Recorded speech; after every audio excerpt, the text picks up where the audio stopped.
শনিচন্দ্র একত্র অবস্থানের ফলে আমরা দেখেছি দুর্ঘটনার যোগ দেখা যায়। তো আমরা এই দুর্ঘটনার যোগ থেকে কি করে বাঁচব? শুধু শনিচন্দ্রের দুর্ঘটনায় মান সম্মান হানি হয়।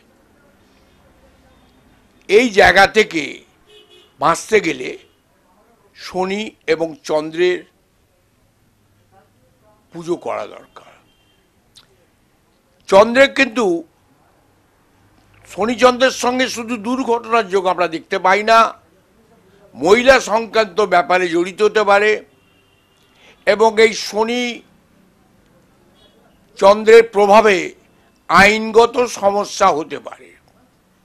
তার জন্য আমি বলবো শনিচন্দ্রের ভালো জ্যোতিষীকে দিয়ে বিচার করে নেওয়া প্রয়োজন। বিচার না করলে ঘটনাটা কিন্তু ঘটবে।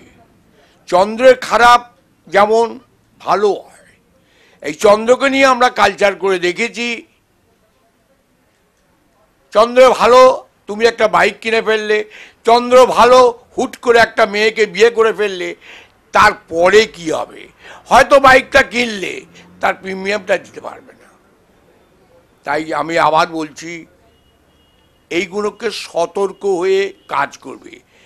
জ্যোতিষ ব্যক্তিদের দেখিয়ে সেগুলোকে বিচার করে করলে তোমার ভালো হবে এবং বাড়ির সংসারের মঙ্গল হবে।